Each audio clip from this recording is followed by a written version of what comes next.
Oh boy, fashion models, Dave. It was awesome. It was a good one. Well, not everyone's a fan of this episode, but Well, Lara Parker. Anyways, be right back.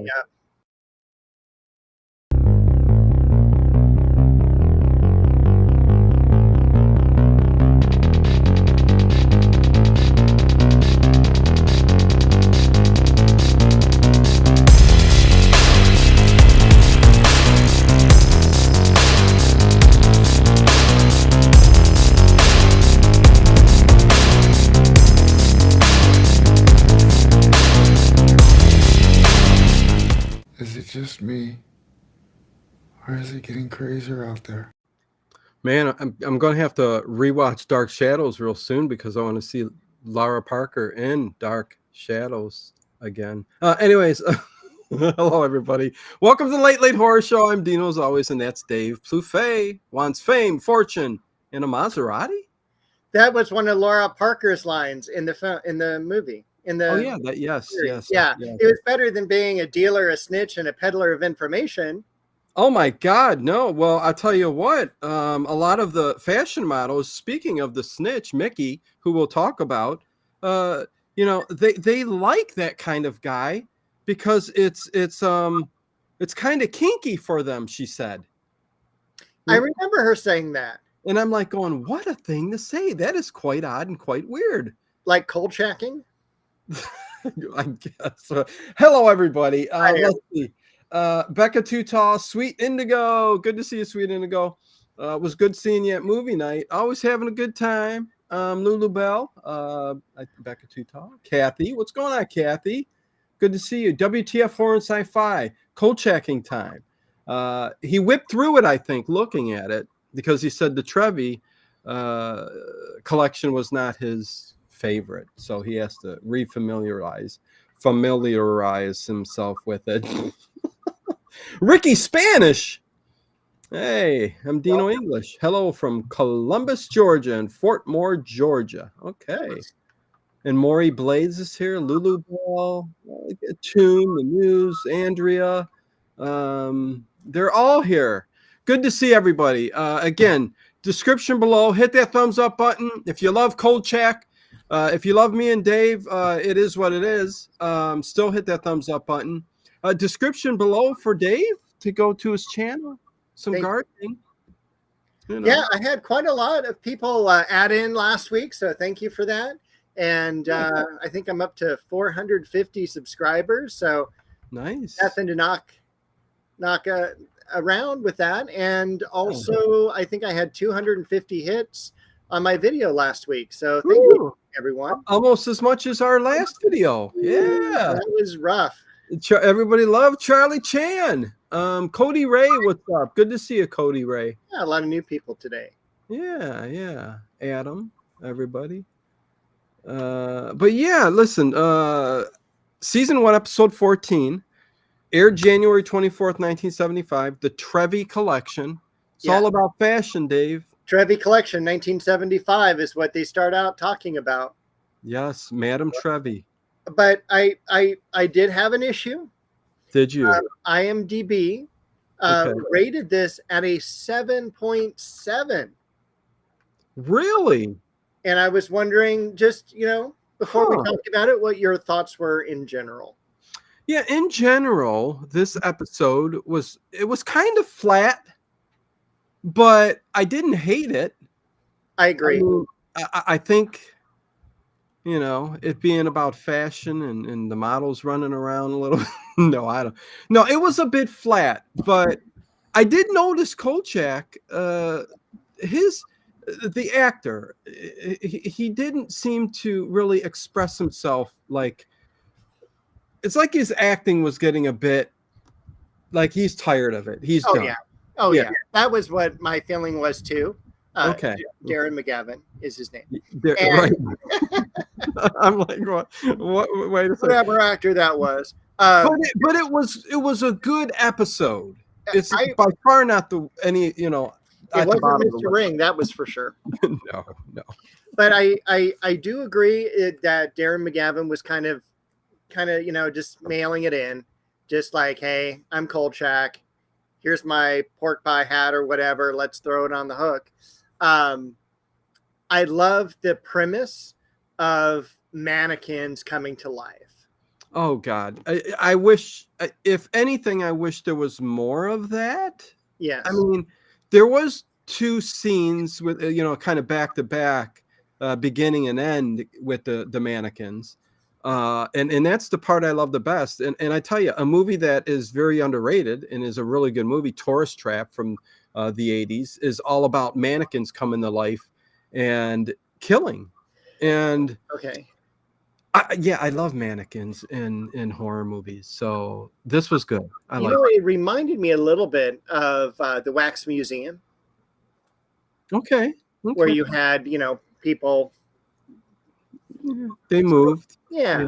Yeah. So I did like it. I wouldn't rate it as high as a 7.7. I was right around a 6.8 to 7.0. Okay, I was going to say about a 6.5, somewhere around there for me. Yeah. So, well, I bumped it up because of Lara Parker. Yes, and Ariel. And I even gave a point to Madame Trevy, just because she holds a special place in my heart. Do you remember her? Let's see. Nina Fock. Yes. She was in Spartacus, but she was in a lot of 1940s films too. Am I wrong? Nina Fock. You're right, but you're missing our channel's #1 big deal. Film noir? Nope. Oh God, just spit it out. It rhymes with Columbo. She was the very first person killed in a Columbo episode. Oh. In Prescription Murder, she was married to the psychologist. Oh, no way. Strangles her from behind. Yeah. Yeah. Okay. So that was her like 5 years, 6 years earlier. Yeah. So. Oh, man, that's right. Yeah, a great episode. Hello, Lindsay. That's why there was only 1 season. He was getting tired of the character. I mean, we by this point, this is episode 14 we've covered on the channel. We're going every episode until we finish them. And yes, we knew that it was over by this point. And the episodes start to get worse and worse. And then some, like The Ring, gets really bad. Then the next one's not so bad, but it is what it is. Hey, Bubba, what's going on? Good to see you. And welcome, Lindsay. Good to have you on the channel. But yeah, no, Ariel, they don't show all that much. And somebody mentioned the cat with the blue collar and the little studs on it. And I'm like going, what is going on here? But then I found out Witchcraft, and it's all about witchcraft in the fashion industry. Yeah, but it was funny because it was a white cat instead of a black cat. And if you really watch that episode where the cat allegedly jumps on her, it's hilarious because it really is someone flinging a cat here, catch. Yeah, it's not like the cat leaped. It's the cat was thrown. Yeah. And you see that in some 80s horror where, they threw the cat right at the victim. But and it just scratches her face up, but she can't do her international modeling. And Madame Trevy has given it to Ariel as the top model there. And Lara Parker's character, Madeline Perkins, wants all of that. And quickly after the cat is when I go, oh, okay. I think Madeline has something to do with this. You know what I mean? So, but I tell you what, funniest part in this whole episode was the coven, when Kolchak went to the coven and they were doing their, ceremonial thing. And then when, what's her name, reveals herself and starts laughing really loud, I cracked up. Oh my God, it was just so hysterical and so funny seeing her face. Anyways, we'll start talking about this. Go ahead, Dave. Well, basically, Kolchak is meeting one of his secret people he gets information from. Snitch. A snitch. At this basically runway model showing the new Trevi collection. Yes. And it's like cool. It was weird because we see Kolchak arriving and then he like waves to his friend, and his friend like goes like upstairs into. Well, because he says Mickey, right, and Mickey doesn't want to be seen because he's kind of undercover, because he goes up next to take pictures of all of the collection, because he's trying to steal the collection. Yeah, I just thought that was weird. He didn't come over and say, "Hey, let me catch up with you in about 5 minutes. I know where things are," and stuff like that. It was just a little confusing to me. Like, is this going to be a body double? Is this going to be something like that? So he goes upstairs and he takes out his secret spy camera that he got from a box of Cracker Jacks, and he starts taking pictures of all these drawings. And it's just all very drawings and outfits. I mean, I think he's just he's trying to steal everything, every idea and every clothing line, because I guess Madame Trevy has, she's one of the big names, She is. Yeah. But she doesn't do nostalgia. Nostalgia was last year's. So, and there's a fashion show going on, a runway show. So there's a fashion show. We're seeing all these gorgeous models. They're wearing. Hello, Connie. I think I forgot Connie's name. And Harry Scott. Hello, Harry Scott. Okay. And so he's taking pictures, but all of a sudden we get this really weird music, like doo-doo-doo, and then all the mannequins are kind of looking at him, and they're moving, and you see the shadows moving a little bit, and all of a sudden he gets attacked by like 6 mannequins. I thought it was very, very well. And really quick, the fashion show downstairs is going on while this is happening, and Madeline is walking down the runway with this. I love the description that Madame Trevy is talking about, like the caramel dress with the chocolate cape. I guess capes were in at that time or something. I don't know. She was wearing a cape, and when she took it off, and so we're up there, and the mannequins. I love the way they started to come to life, because it was an actual mannequin, and then you see a human, posing there, and they did a pretty good job at it. And then like an arm would go, and then they would move, and they would change, and it was really well done. The two mannequin scenes, especially at that very beginning part, was just awesome. Hello, Templar. What is going on? Good to see ya. I like the emoji. Yes. Oh my God, my eyes. Okay. So yeah. And so all of a sudden we've got Kolchak on the outside of the building as his friend is flying out through this glass window. Well, because mannequins were attacked him, and they must have picked him up and thrown him out the window. Must have. They were all good-looking mannequins, though. And then he lands like on this car. Have you ever seen an ugly mannequin? Yeah. Have you? Yeah. One that you said, I worked in fashion for a couple of years. So, really? When I was at the LA County Museum of Art, I worked in costume and textile.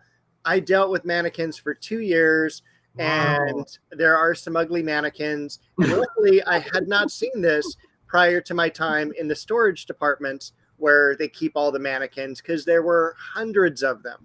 Oh, I would have loved that. Oh, it's fantastic. I should have sent you some pictures of the storage, because the storage was what is the old May Company on Fairfax and Wilshire. Nice. So basically we had a second floor that was all for storage for the museum. And it was an abandoned, department store. Yeah, and they were big, so there had to have been a lot of storage there. A lot of space. They still had the walkways, and then the carpet where you would have had the clothes on the racks and stuff like that. They had the escalator still, that they had that escalator smell of oil. You couldn't go to the different floors. They had that, plywooded off, but it was amazing. And it was a great, really cool place to work, and very, very scary if you went alone. Wow. John McGee, hello. Don Gray, hello. No, that's very, very cool. But yeah, they throw him out the window and he's dead. And Kolchak was leaving at the time and saw them throw him out. What bothers me is when he gets thrown out, you've got all this broken glass, but none of the broken glass ever hits the ground. I didn't notice that. He just runs over to his buddy. There's no broken glass around. And that kind of bothered me. Oh, yeah, He just ran up too quickly. It's like, don't you know there's glass falling? Well, yeah, get in your eyes and stuff like that. I mean, come on. So he actually walks up, I think, afterwards and talks with the model, Madeline, played by Lara Parker. And that's when he starts having a discussion with her about what's going on here and everything like that. Because evidently, at the beginning, we find out that there's some kind of extortion going on in the fashion industry, the garment district or what. I don't know if there's gangsters involved, whatever. But there's some kind of extortion going on. And that's basically what he went out there for. But then he's going to run into all of this witchcraft and stuff that's going on. So he goes back to talk to her, and that's when she starts to talk about Ariel, who's the top model, and he even walks her. She walks him to the big house outside at a different spot. That all these people are just, walking in and out, and they're putting makeup on, getting dressed, wardrobes and stuff. And that's when she tells him, yeah, one of the models was dating Mickey, because he starts asking about Mickey. And that's when she says, yeah, some of the models like to date these kind of guys because it's chic and it's kinky. So I thought that was kind of interesting, but yeah. 13 past midnight has joined us. Hello. And Bubba as well. Yes, and Don Gray. All these new people. This is fantastic. Yes. So that's where we're at. We're there talking to Madeline. But you forgot she was in 4-H. She did mention that. Yes. In 4-H, and she raised a prize goat. Yes. And it's funny because a little bit later on, something with a goat at the ceremony. And I thought that was, oh my God, shocking. At this time too, she also passes the cat that's held in someone else's arms. Well, because yes. And they get a close up of it. And I thought that was quite odd. And I'm like going, oh, okay, well, something's going to happen there in the future with the cat. All white with a blue collar, and it's got emeralds or something on there. I don't know. Really weird. I started thinking Rhinestone Cowboy. Oh, were you thinking it? Yeah. Sorry. Yeah. Hey, Ian Sharp, what's going on? Good to see you. So yeah, they make their way there, and they're talking about all of that, and that's where she starts talking about witchcraft. Doesn't she bring that up there about somebody, or does she mention Madam Trevy, or not at this point? I don't think so. She's just talking about how she's pissed that Ariel. Yeah, she's pissed because Ariel doesn't want her to work with her. Yeah. And also she's pissed because you had mentioned she wore a cape, and she hated the cape. It was hiding her. She goes, I was invisible. Yeah. It's almost like Madam Trevy is trying to like put her down, push her away, make her second best, third best, whatever. And we find out that there is something going on there between those two. So, that's the reason why. But as soon as Kolchak is done talking to her, and he really doesn't, he says some kind of remark like, I didn't learn anything here. What a waste of time. But as he's leaving, Ariel is sitting at the couch, and the cat just jumps at her and scratches her face up. And that was at the point that I knew, listen, this is an old episode. I'm not giving nothing away, but we find out that Madeline is in on this, Lara Parker's character, because I go, oh, she wants Ariel out. As soon as Kolchak leaves, the cat comes and attacks her. That's probably what's going on. So, yeah. Yeah. I wouldn't be too worried about, it's been 49 years. Oh, right.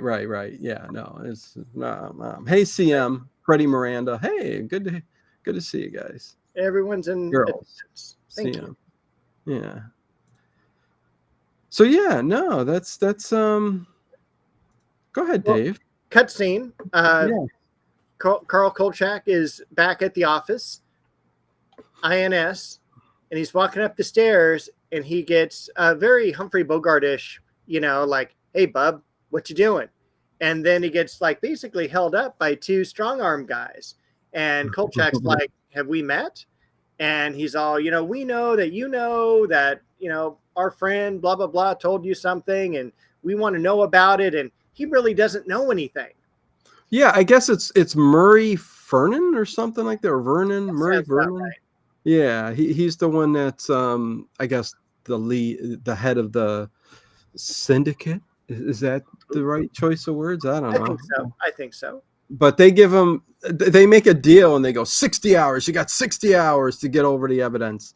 And I don't think any of them know what the evidence is. So, yeah. Right. And they don't say that until the very end when Lara Parker actually knows what the evidence, what they want. She knows because she's a witch. Thank you, Black Roses. Yeah. Yeah, Lara Parker's a witch. And I knew she was going to have some some side to her because, dark shadows and all. They're like, let's make her the witch, Let's give her a dark role, So, but it is interesting how it panned out in the end with who you thought was mean, who was the Black Witch, and again, this is Satanic Panic era, and anytime you talk about witchcraft, they got to throw the satanic thing in there and evil and all of that, and we've come to know that there's white witchcraft, there's black witchcraft, there's good and evil, there's in everything. So they portrayed it as best they could in an evil way, even the ceremony. I thought that was quite interesting, but it was the era, right?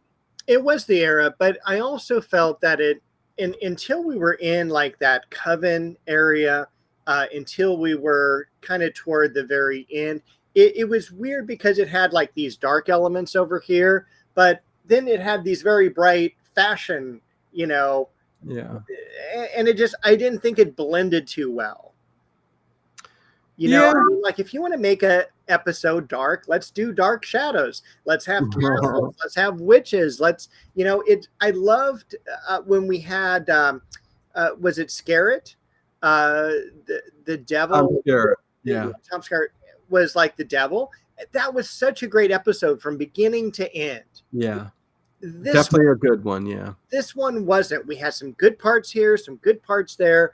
But as far as the theme of the entire episode, Yeah, I mean, they could have gone a little bit deeper in the aspect of like the witch maybe selling her soul. I like the whole point was she wanted power, and she wanted to be at the top of her game, like you said, wants fame, fortune, and a Maserati. Right.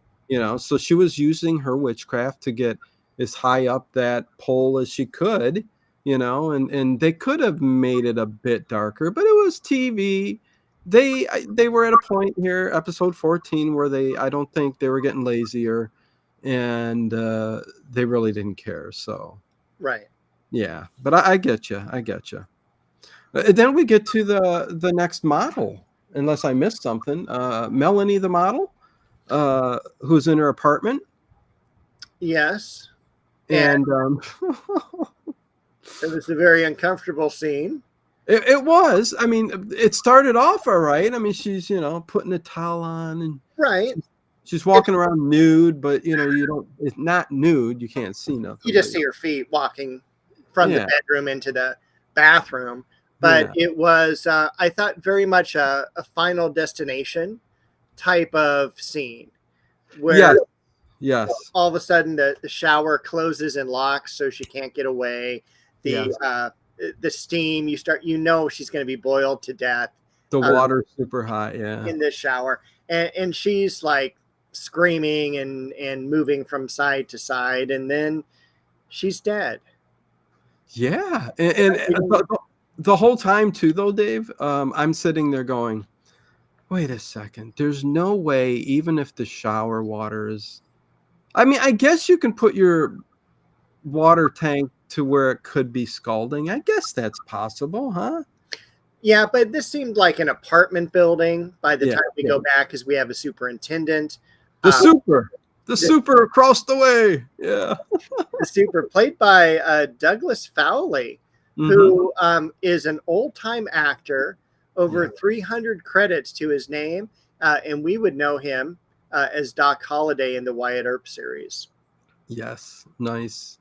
So, and he just played a bit role. He just was a super for the apartment, and comes up and says, "Listen, it's never not too hot, not too cold. There's nothing wrong. The police have been here, and this is later on, and we'll talk about that. But nothing wrong with that. But then we jump back to Kolchak developing film.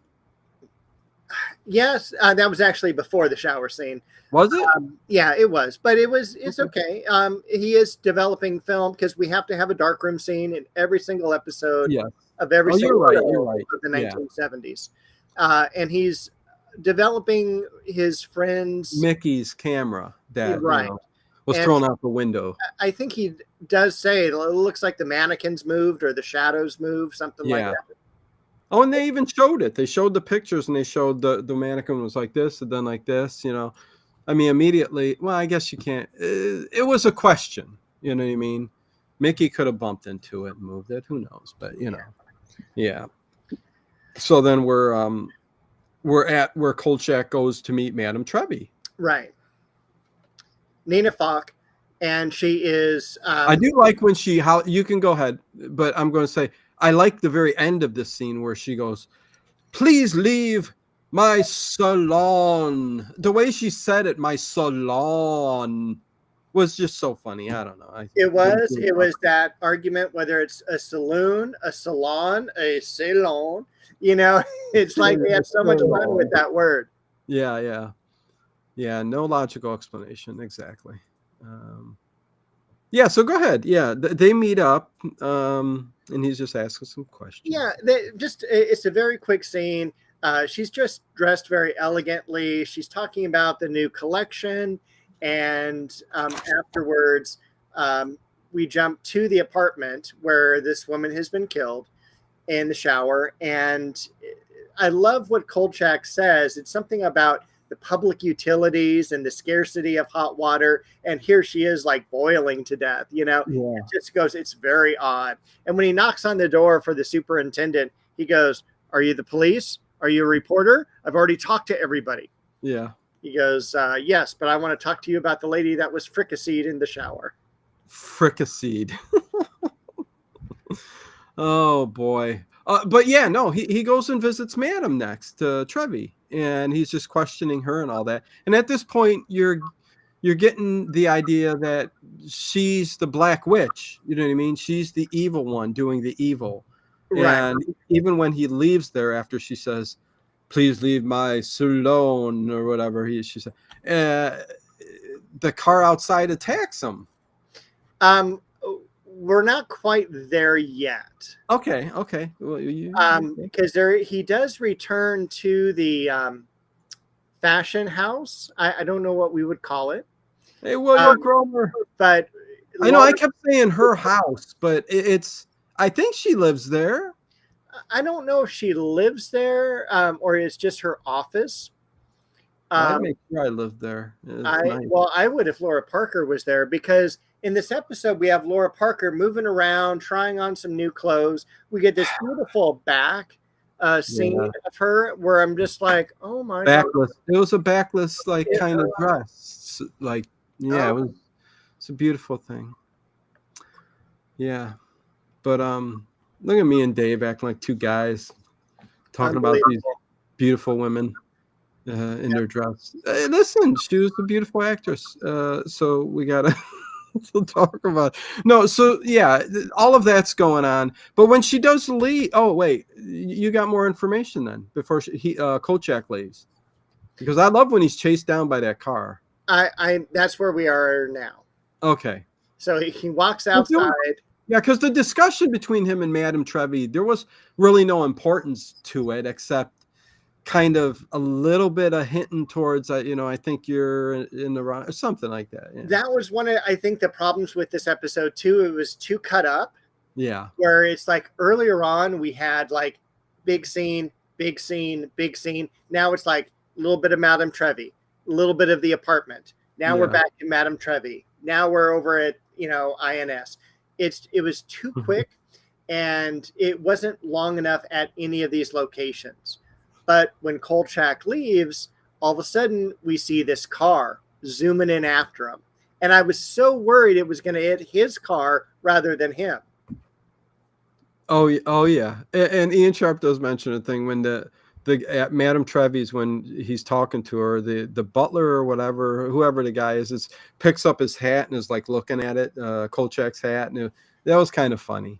But yeah, there was nobody driving the car. He threw a pipe at it, it stopped, and he looks up, and Madame Trevi's looking out the window.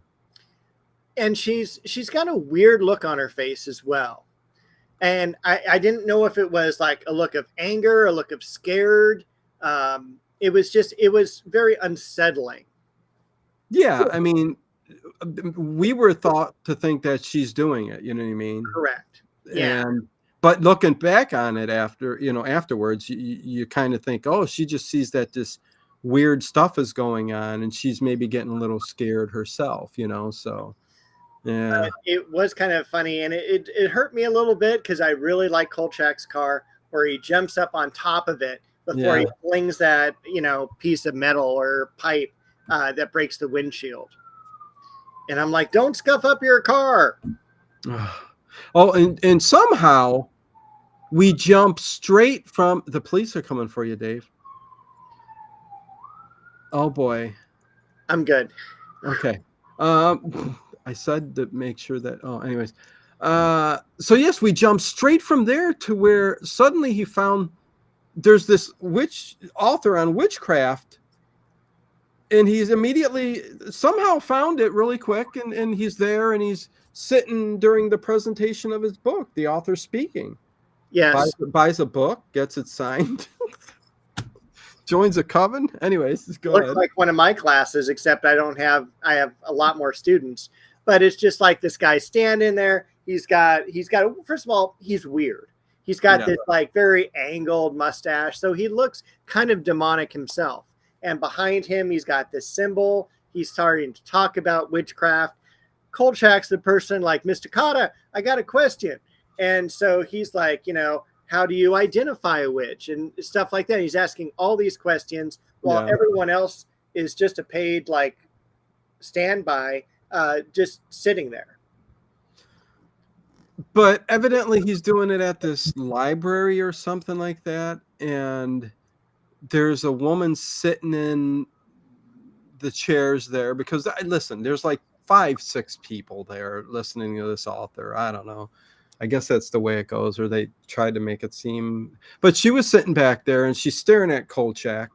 And then once the presentation ends, he looks at the back billboard where there's all kinds of pinned up covens that you could join. There had to be like 40 of them. At least. He goes, all these covens, which one do I do? So she recommended one, but go ahead. Yeah. Well, it was so funny because it reminded me of college where you're all like roommate needed. Boom. Yeah. And you take that. And she does say, hey, if you want to go to a coven, I don't recommend one, but let me recommend one. Yeah. This one saved my marriage, she said. Yeah. And I was like, how bad was her marriage before? That she had to go to a coven and they kind of helped and fixed her. Listen, I don't know, maybe. And fun fact, how many witches are in a coven? 13. 13, you're right. Yes. Coven for hire, Ian Sharp. So yeah, and this is where kind of in the middle of the movie where it gets a little fun, because he ends up driving right up to this big gigantic house. Go ahead. Well, I love it because it's obviously a backstage studio house. Yeah. And I swear we saw it in The Ripper. I think it was The Ripper's house. It looked like it. Yeah. And it was like a house we've been at before. But I love on the inside, and as we do the Wild Wild West, which I think we're doing one next week, there is an episode where they're in a house that's like this with the same type of windows. First of all, I hate the windows. I would never have them in my house, but they look really good here. And it's just multi-panel colors, and it looks like a Mondrian painting is what it does. Just different colors next to one another. No, definitely looks, listen, the whole Yeah, it looks beautiful. Looks awesome. I love it. It's very, very classical in style. But he comes to the door and they're basically said, "We've been waiting for you."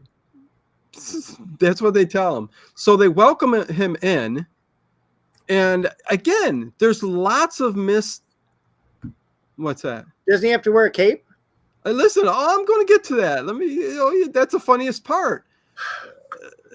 But they welcome him in, and the guy that's the leader there, who, of course, everybody's got a black hair, mustache, little beard, like he's Lucifer himself. He presses a button, opens up this giant panel, but they were waiting for him. And again, a lot of missing information in the episode. It's like, okay, he found the coven. That's fine. You don't have to show him calling up to say, "Can I come?" But he's just welcomed right away. You know what I mean? Like, how did he work himself into the coven? You know what I mean? And then all of a sudden, he tells him, "You've got to wear this robe." And I love that he put on the robe, but didn't put the hood up and kept his straw hat the entire time. That was funny. Jojo, what's going on? Jojo. My brain needs to know if Dave is looking at two different monitors or a huge. It's not two different. It's just one monitor today, Jojo. I do have two browsers open.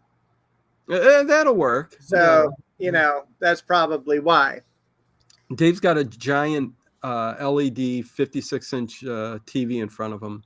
And it's only like 6 inches away because he can't see too well. I'm just joking. Anyways, I thought that was so funny, Dave, that he put the robe on, had the hat, came in, and just started. Right in, going in a circle, chanting. Time for a sacrifice. Yeah. Let's just welcome this guy in. Let's sacrifice a goat. And that's what they were going to do. He brings a goat out. And he was ready to sacrifice it. But then Griselda's all like, "Wait a minute." And Griselda? What? I think it's Griselda. Oh, is the person's name. Yeah. And then it's just like, I'm going to walk over and write on a piece of paper, but I'm going to write in reverse. And Kolchak looks at it, he goes, "I don't know what this says." And the guy's all, "Put it in a mirror." Well, I think the whole thing was the supernatural side of things and what they got. And you have to translate through a mirror the words that had come out. Basically was letting him know where the Black Witches, who was Madame Trevy, where it was her chest was in order to kill her powers, or what? I mean, I don't know. That's not the way you stop a witch anyways, which we forgot to mention that. The only way to stop or take away the powers of a witch is to accuse that witch in public with people around, and then they lose their power, which is strange. But yeah, I don't think that's really the way it works, but for TV it works. It was. Yeah, so that's the way it works here. But anyways, back to that. Yeah, let's turn it in a mirror sideways and turn it in a mirror. And the idea is that they're going to send Kolchak to destroy some of these items, and of Madame Trevy, Madame Trevy's, because we're all thinking Madame Trevy is the witch. Yeah, but these items are actually protecting Madame Trevy. I'm not sure if she's a witch or good witch or anything like that, but it is protecting her. And when he destroys these things, it's actually going to make her vulnerable to Lara Parker. Yes. But we're not quite there yet. At the time, which tells us Madame Trevy is a witch too, because she's got level. Yes. That's what I took away from it. Yeah, and she was protecting herself through this chest, but yeah. Yes. what I what I loved is all of a sudden one of the person screams and says, "We are in, the Black Witch has cursed you, and we can't have you here anymore, and you need to leave." And then all of a sudden, like a pencil is floating in the air, and the guy is all swatting it away. Go away, go away. That was the weirdest, oddest thing. I thought it was like, yeah, it was weird. Ghost and Mr. Chicken. Well, yeah. It's like they set up this whole. Listen, I mean, they didn't say they really are witches. I mean, we know that Lara Parker's character Madeline is a true Black Witch. So does that make this coven a real? Hello, Shakedown. Dave, don't do the Maserati, do a Land Rover. So does that make this coven really actually a very evil coven? I mean, I think it does. I think it's a full-fledged coven, and I would never go back to this house. No, but the way it ended with Kolchak leaving, because it also said when he got out to his car, he put it in the window and he read the rest of it, the chest behind the drawer or whatever, where to actually go and get it at her house. Yes. But what I hated, and I just thought it was just too much overacting for how little acting Darren McGavin was doing, is Lara Parker pulls back. She's been hidden. It's Lara Parker and Madeline, and she starts laughing hysterically. And I'm like, hysterically and like chaotically and funny. And I was at a loss of words for like how ridiculous the laugh looked. I mean, it was funny.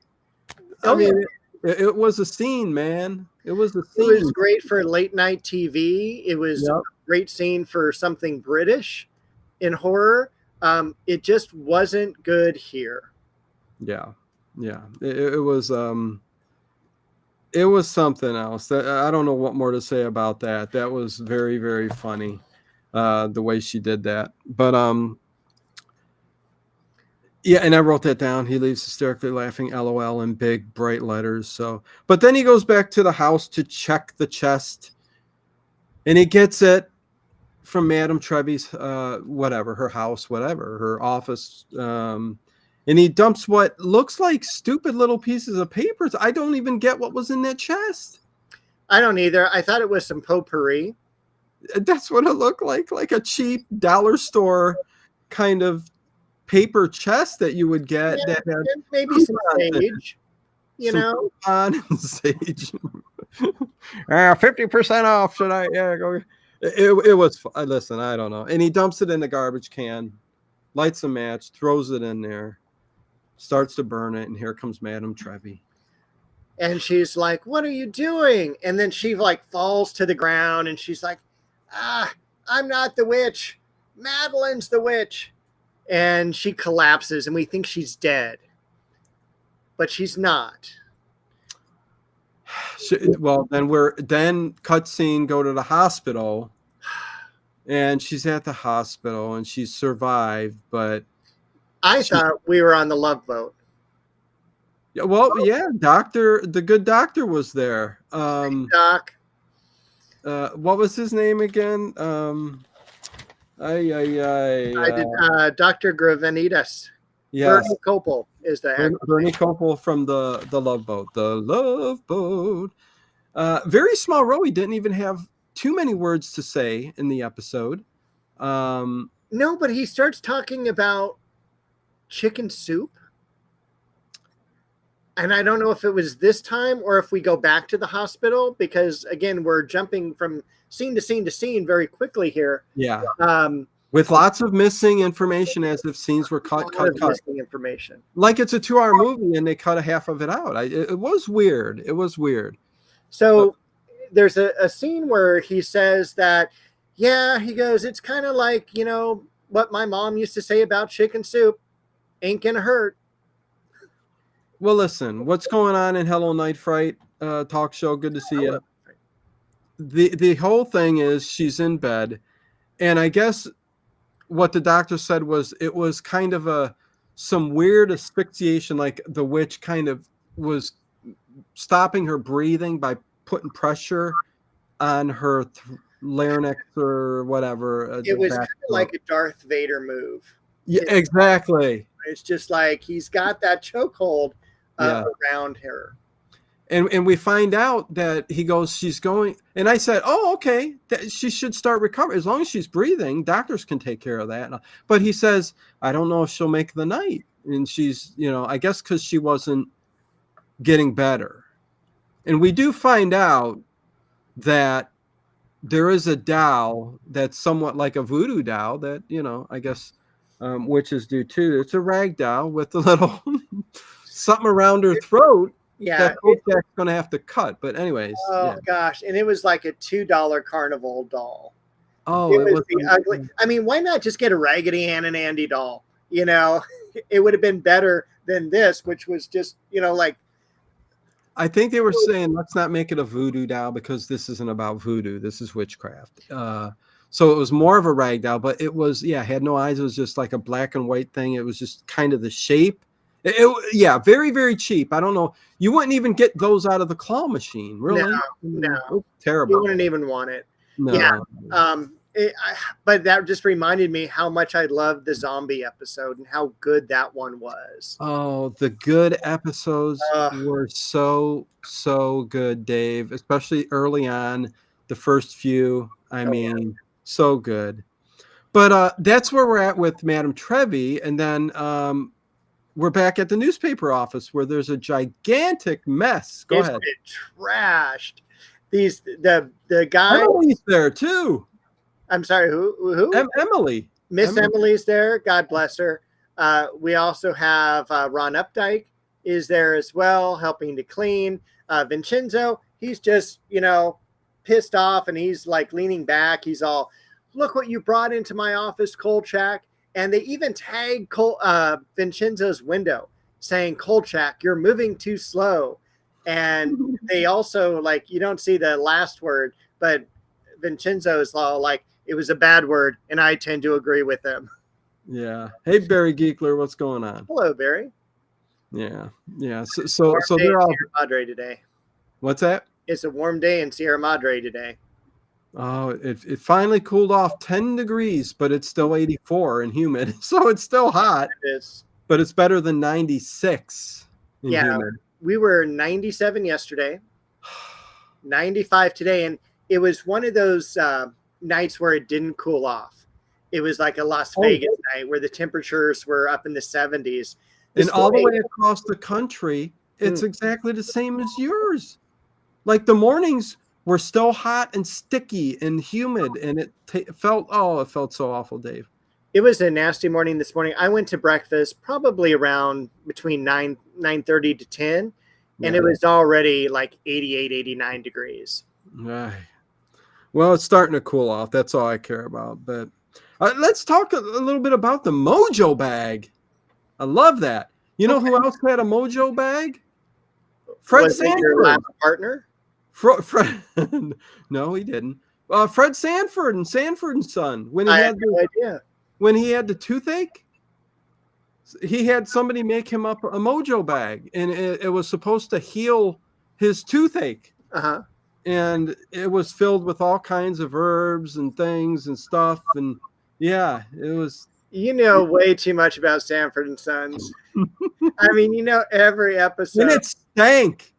And he goes, "All right, that's what else." Yeah, no, it was a little bag that stank. But anyways, Kolchak has his Mojo bag and all kinds of things in it, and he was naming them off. I can't remember them, but it's supposed to ward off, be a protective thing so that a witch can't perform any magic against him. Or Mojo bag. It stops the monster. Okay. Yeah.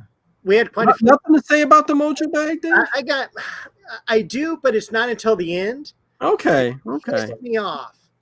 It was horrible. Yeah, I know. Television. Yes.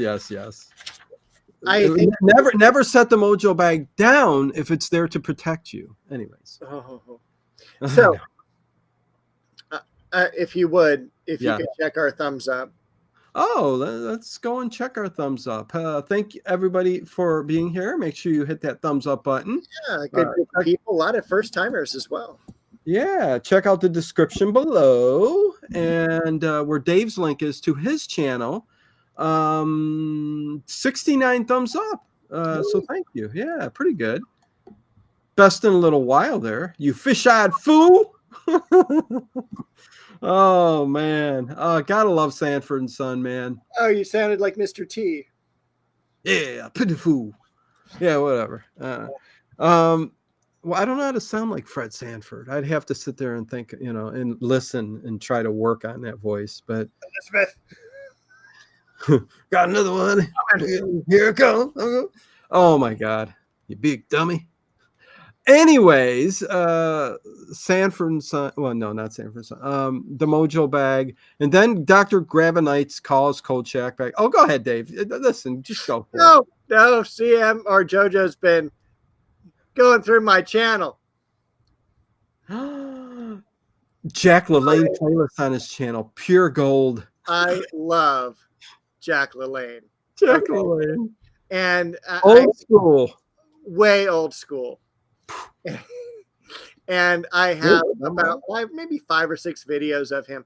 This is what you got to do, everybody. You got to get up. You got to get your, got to get that circulation going and all that. So well, and he always did it in that leisure suit, didn't he?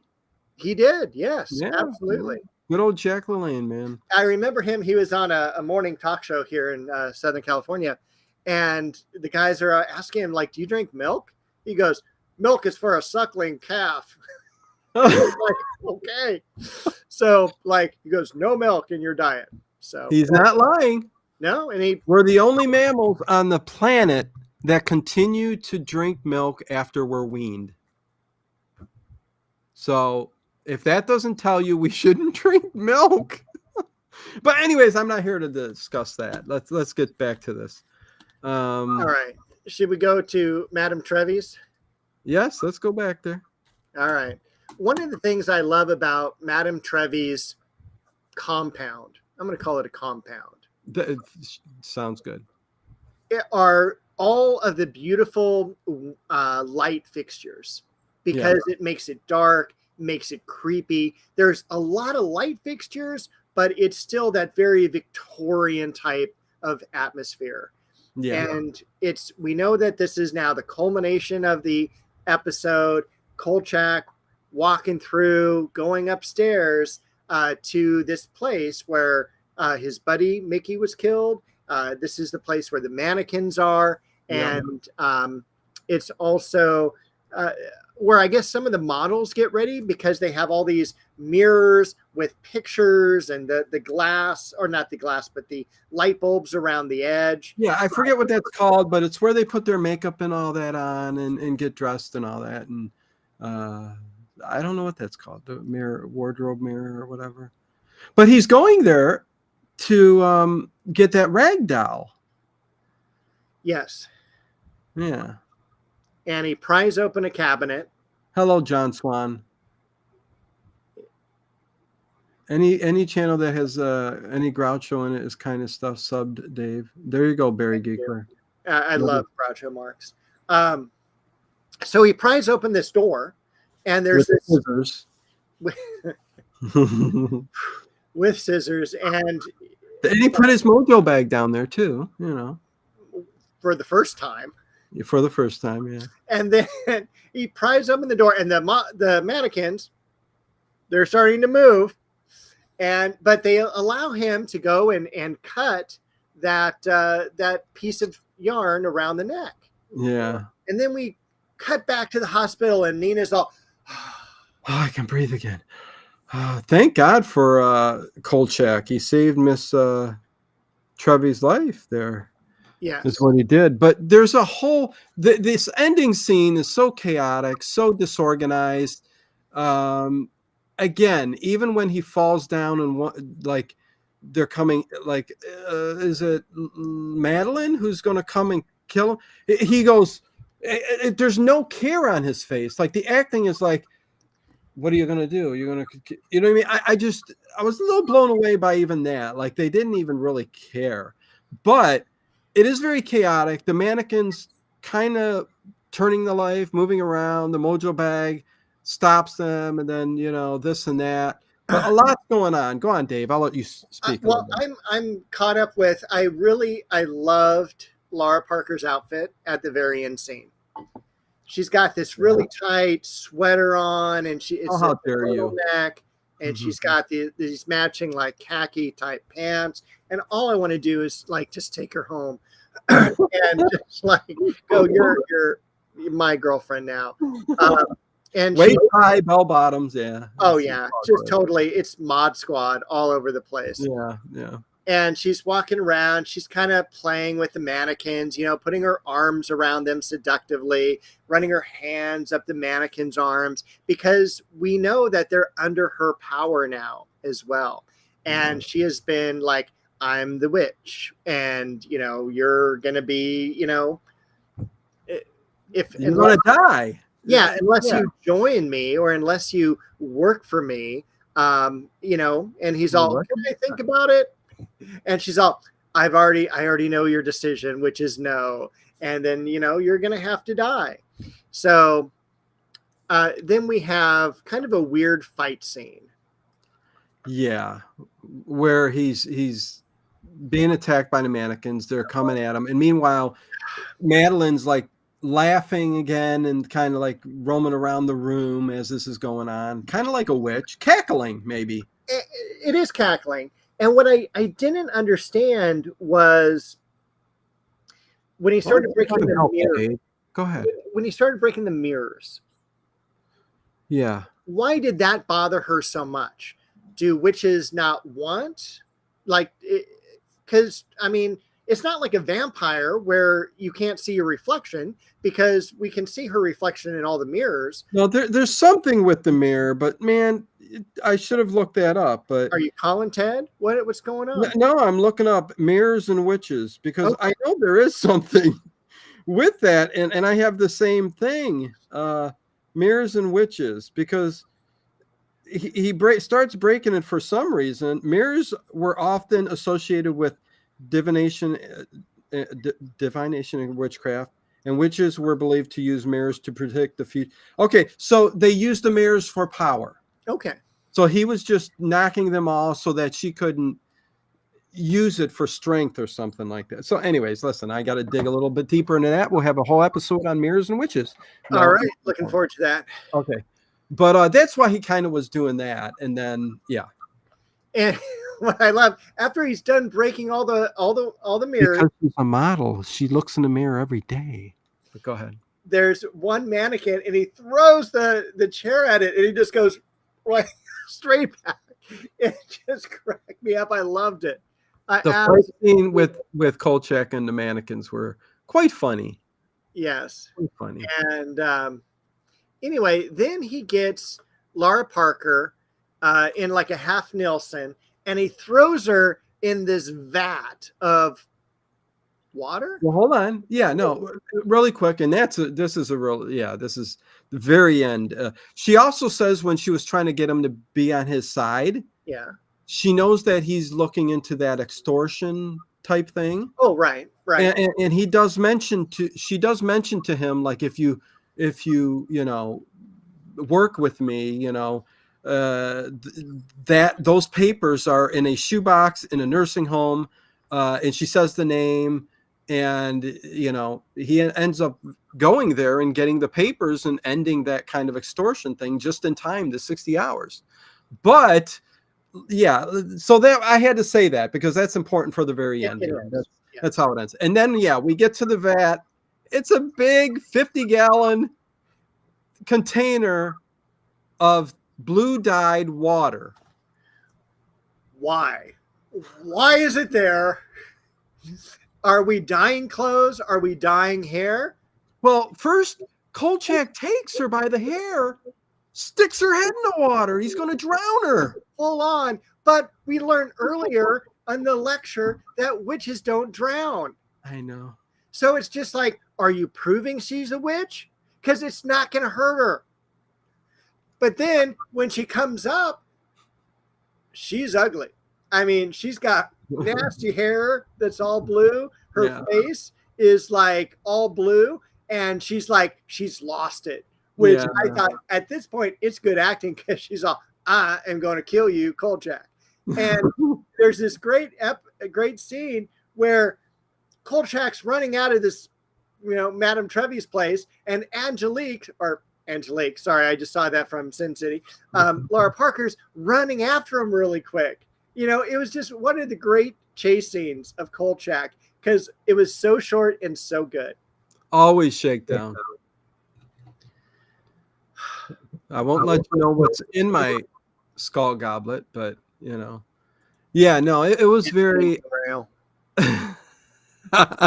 blessed by a black witch. But yeah, Sin City Jim, hello, everybody, anybody who's just come in here, welcome. We have fun every Sunday, me and Dave, talking about the things you're not interested, like Charlie Chan, and things like Kolchak, which everybody loves. So yeah, so she's all blue, she's running around, and he runs out of the building. And I do like that when she's in the building right before they leave. Yeah. He does say, because he's got his Mojo bag, that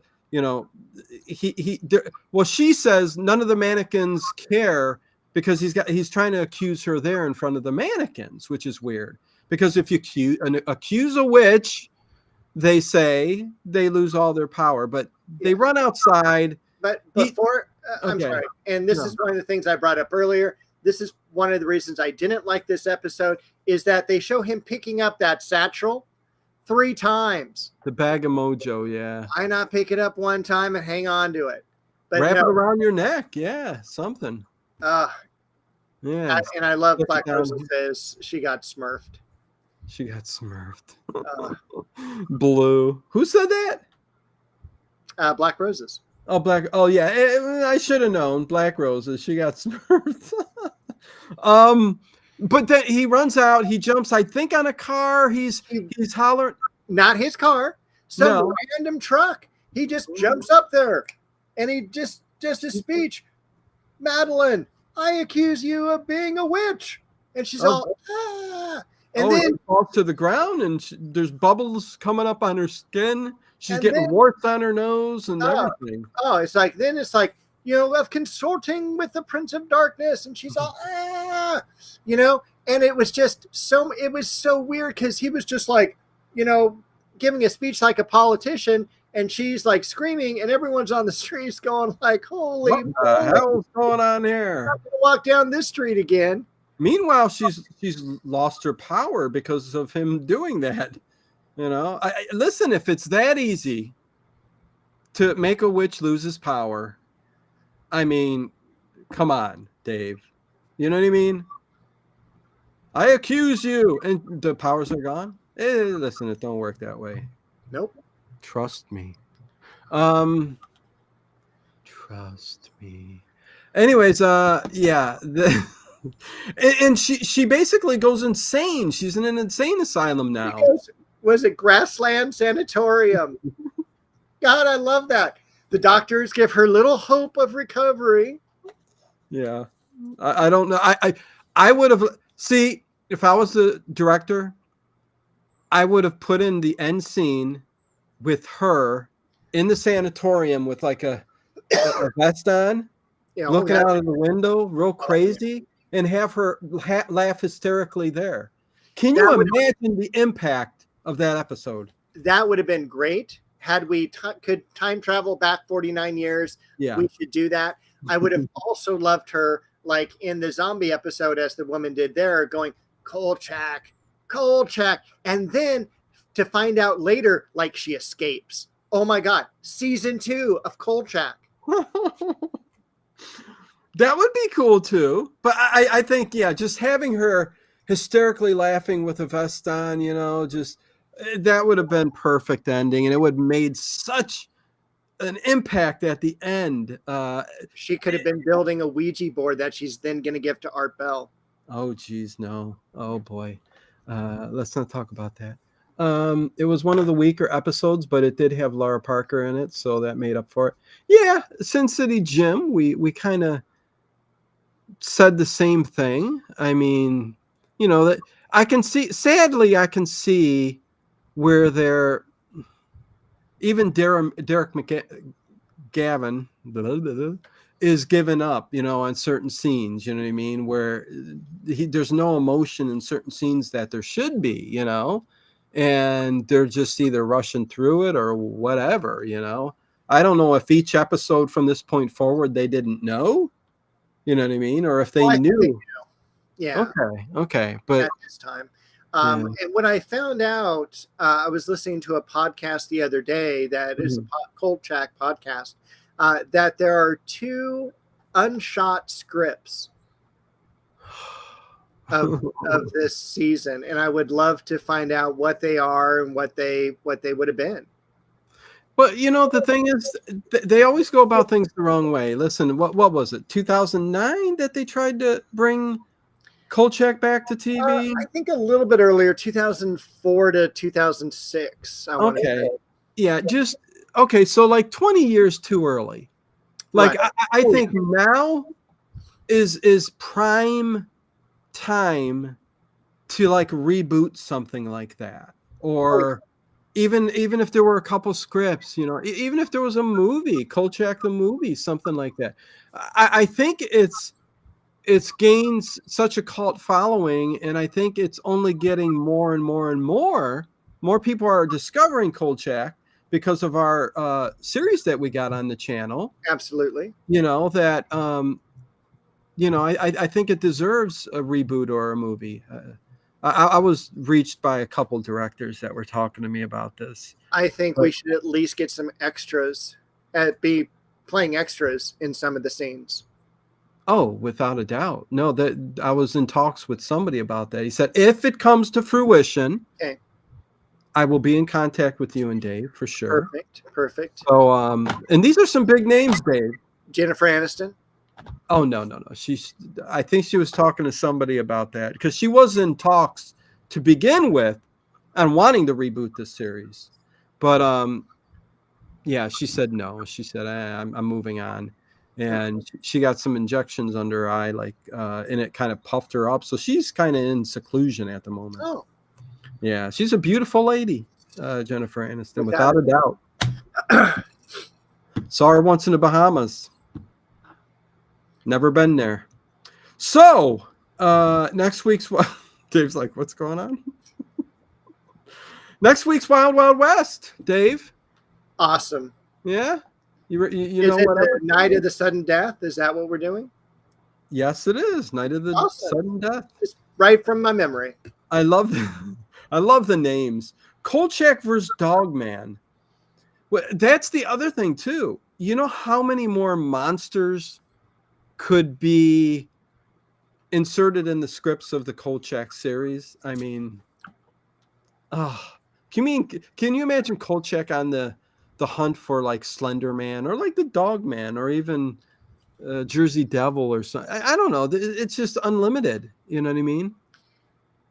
Brontosaurus. I would love a dinosaur episode where he's tracking down T-Rex spotted in the sewers of Seattle. No. Anything I'm going to say, people are going to look back at this and go, oh, that's politically incorrect. Okay, yeah, watch what you say. Yeah, no, listen. I wish there was a Kolchak reboot. That would be really cool, especially if like AMC tackled it instead of tackling this Lestat interview with the vampire thing. But yeah. So Wild Wild West next week. Great. I'm looking forward to that. Kolchak versus La Llorona. Is that My Sharona, you mean? Oh, La Llorona. Oh, that's the And I did have we were talking earlier about we have a Art Bell coming up. Yes, Ghost to Ghost 2000. Go ahead, Dave. I was going to say, did we want to I found the date of the Bob Lazar episode I wanted to do. Okay. Do we want to sub that for right now and come back to Ghost 2000? Yeah, we can do the Bob Lazar. Yeah. Okay.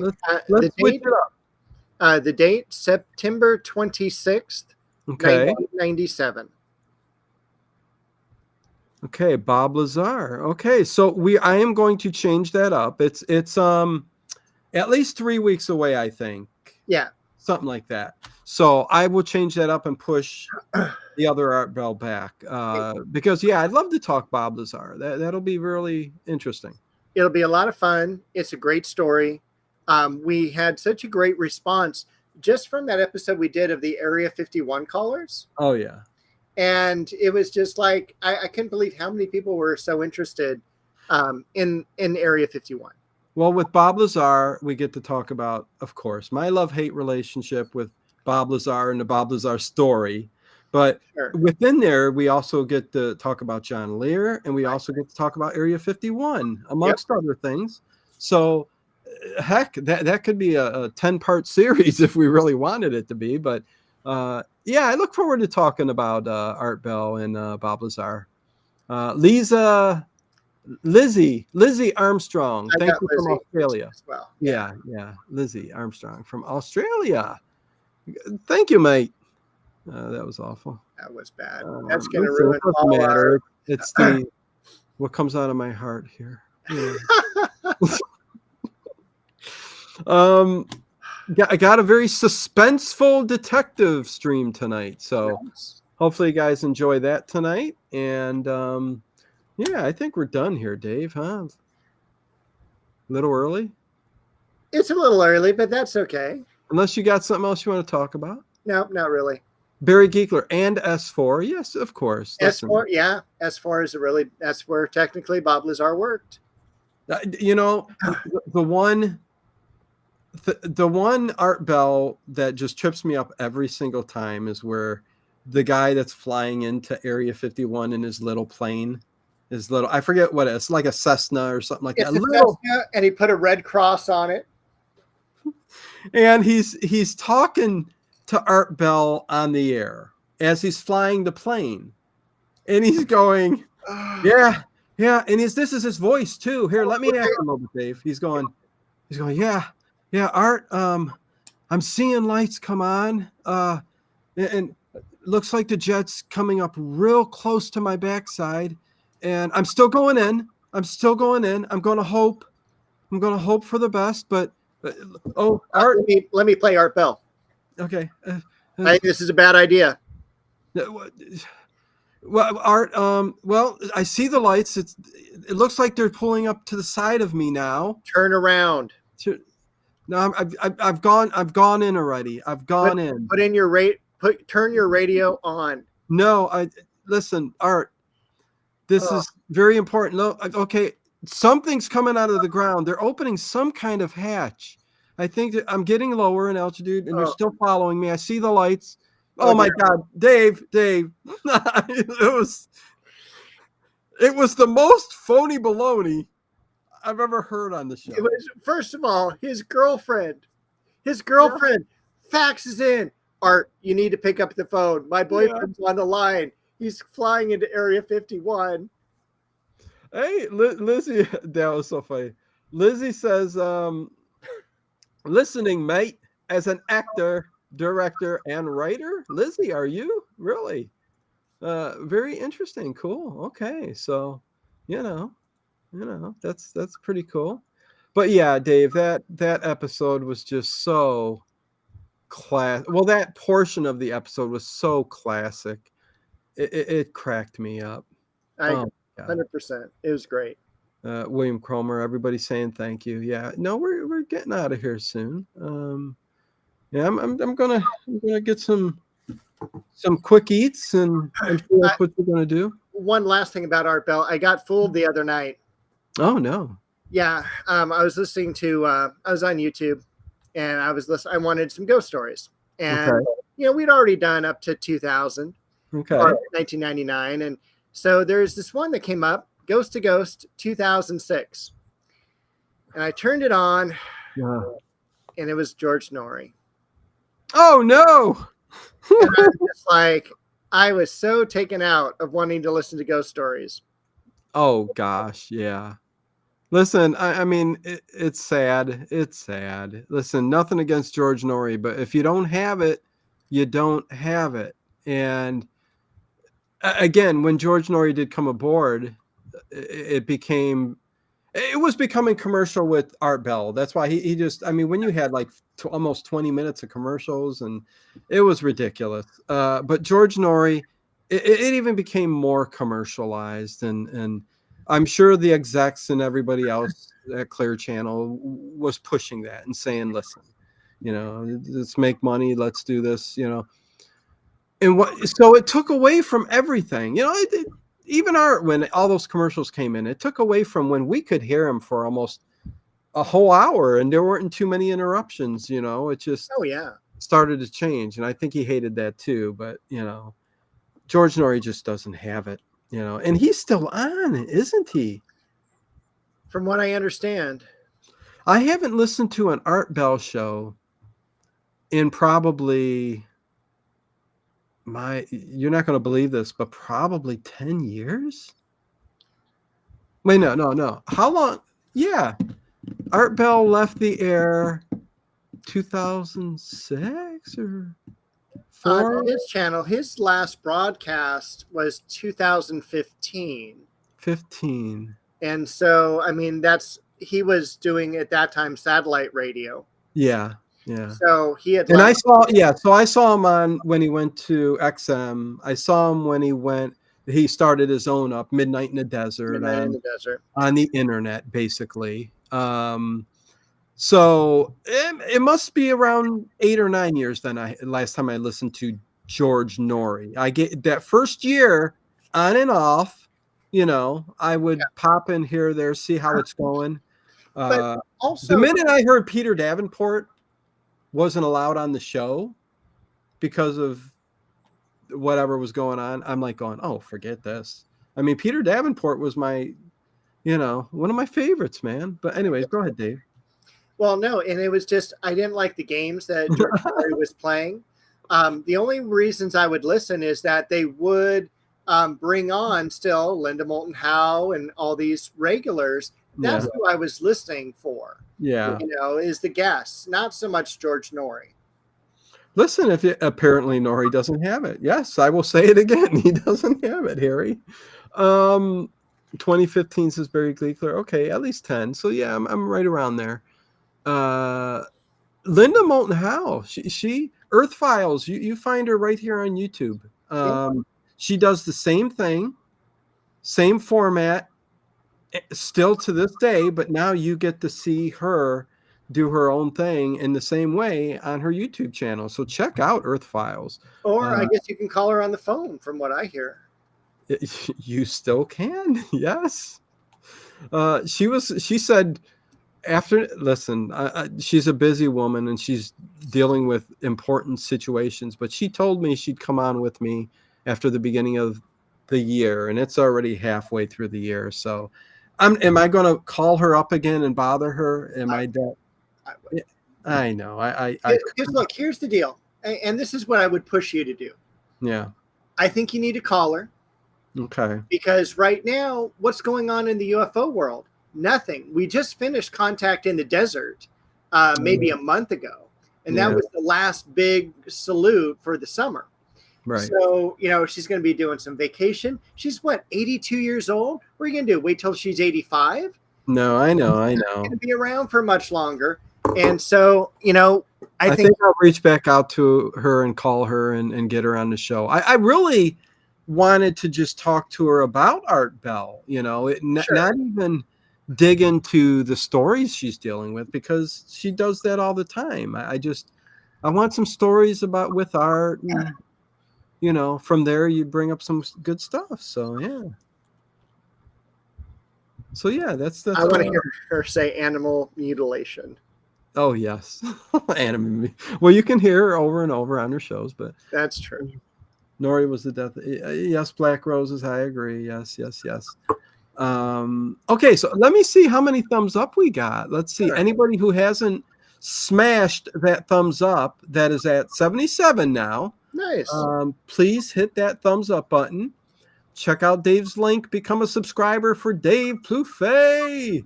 And Overkill with an O has just entered the chat. So yeah, so I'll leave you there. Listen, we've talked enough about this.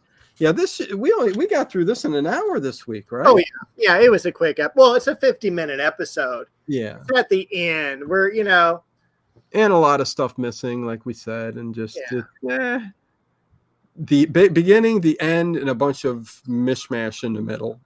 But it was still an okay episode, that's for sure. I'd agree.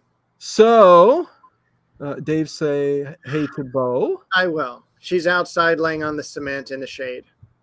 Well, there you go. Cat's just sprawling out in the heat, man. It's just, yeah, that's what we should be doing. Anyways,